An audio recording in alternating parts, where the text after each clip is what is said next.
Si tu procrastines ou que tu sens un syndrome de l'imposteur, c'est probablement parce que tu as des croyances limitantes qui tournent en boucle dans ton cerveau. Et aujourd'hui, je vais t'expliquer exactement comment les briser.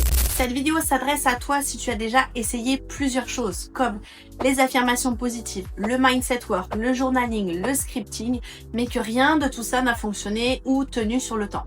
Moi, c'est Emeline, je suis spécialiste en neurosciences et j'accompagne les entrepreneurs du digital à lever tous les blocages inconscients ou les croyances limitantes qui les sabotent dans leur business. Que ce soit leur appel de vente, leur visibilité, leur communication sur les réseaux sociaux. J'ai accompagné plus de 200 entrepreneurs à traverser ce processus et ce que je remarque, c'est la même chose à chaque fois. C'est rarement un problème de compétence, mais toujours un problème d'identité et de croyances limitantes. Si ce que je te dis là te parle ou que tu en as conscience depuis un petit moment, le lien sous la vidéo t'envoie directement dans ma messagerie WhatsApp. Je te laisse me contacter si tu veux qu'on en discute. Alors comment est-ce qu'on efface une croyance limitante sans se forcer à y croire?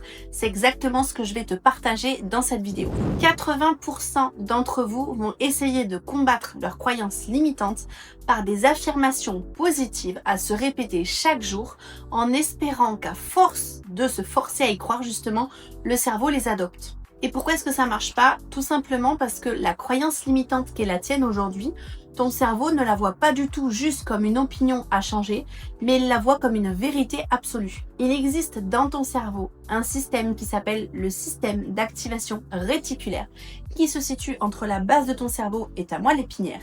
Et son rôle à lui, c'est de venir sélectionner les informations qui montent à ta conscience. Son critère de sélection est simple, il ne sélectionne que les signaux qui valident ce que tu crois déjà. Voilà pourquoi la plupart de mes élèves au début me disent « Mais Emeline, c'est pas une croyance, c'est factuel. » Concrètement, si tu es dans le syndrome de l'imposteur ou que tu te sens pas légitime sur quelque chose, ton SAR va repérer tous les signaux concrets, les silences dans les ventes, les posts qui flopent, les ventes ratées, et il va volontairement ignorer tout le reste. En fait, il va construire ta réalité autour de ta croyance. C'est pour ça que ça te paraît si réel. Ce qu'il faut faire en réalité, la première étape de ce mécanisme, c'est remonter à l'expérience originelle. Le moment précis dans ta vie où cette croyance a été adoptée. Tout simplement parce que si aujourd'hui ta croyance est limitante, elle a été un jour dans ta vie quelque chose d'aidant.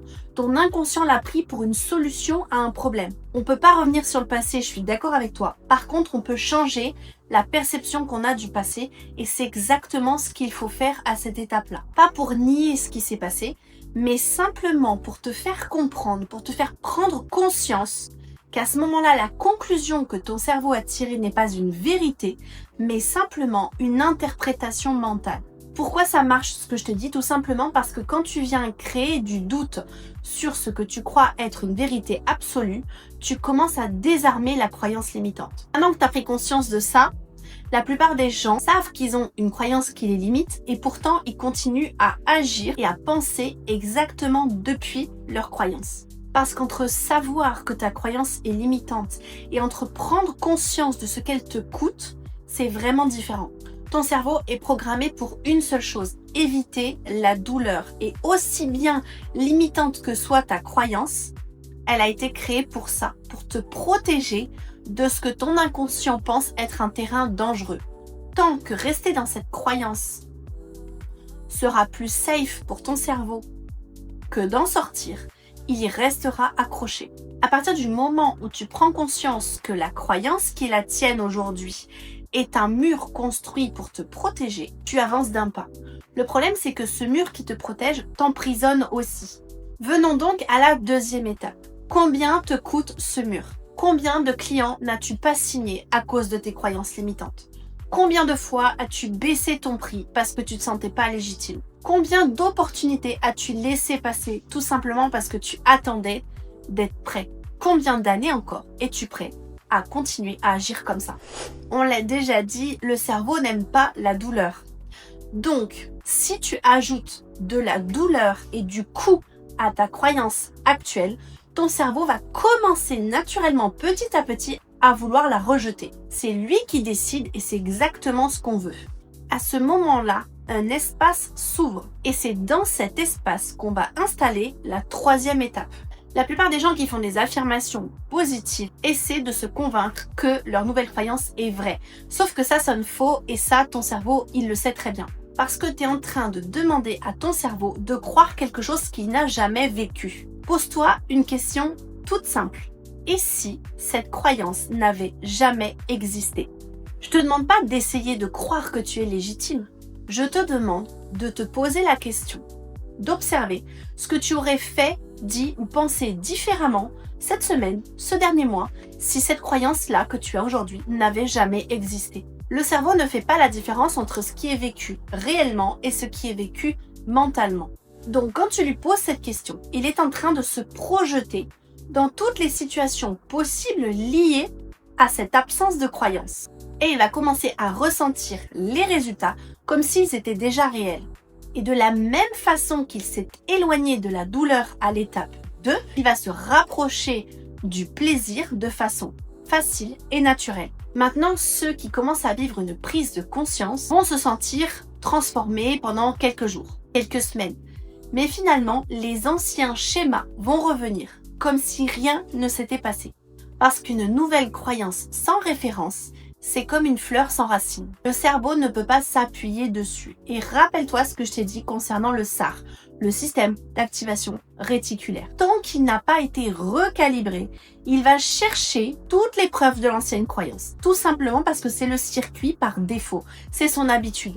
En donnant au SAR des nouvelles preuves qui existent déjà dans la vraie vie, qui viennent tout simplement confirmer la nouvelle croyance, et non pas des affirmations inventées auxquelles tu vas devoir te forcer à croire, ton SAR va venir faire monter à ta conscience des vrais faits réels que jusque-là, il avait choisi d'ignorer. Et ça marche parce qu'on vient recalibrer le filtre. On vient lui mettre un nouveau programme de recherche. Progressivement, ton système d'activation réticulaire va venir repérer dans ton environnement tout ce qui valide que tu es déjà légitime, que tu as déjà de la valeur, que tu mérites déjà de réussir. La réalité ne change pas, mais ce que ton cerveau voit, ça change complètement. Si tu regardes encore cette vidéo, c'est qu'il y a quelque chose en toi qui sait exactement où tu en es en ce moment. Tu as peut-être compris les concepts, mais tu sais peut-être pas encore quelles sont les vraies croyances racines qui forment tes schémas limitants aujourd'hui. C'est pour ça que je te propose de prendre un rendez-vous avec moi, directement par WhatsApp, dans la description de cette vidéo, où on va ensemble cartographier les croyances limitantes qui sont les tiennes aujourd'hui. On va aller regarder d'où elles viennent à la racine et je vais te donner bien sûr un plan d'action personnalisé pour commencer à les shifter. Pour pouvoir bénéficier de ce créneau, tu m'envoies simplement le mot cartographie par WhatsApp. C'est moi qui vais te répondre personnellement. Et parce que tu es resté jusqu'à la fin de cette vidéo, je vais t'offrir un accès gratuit à ma formation sur la plateforme Skool. Le lien se trouve en description. Tu n'as plus à attendre à te sentir prêt ou prête. À toi de jouer.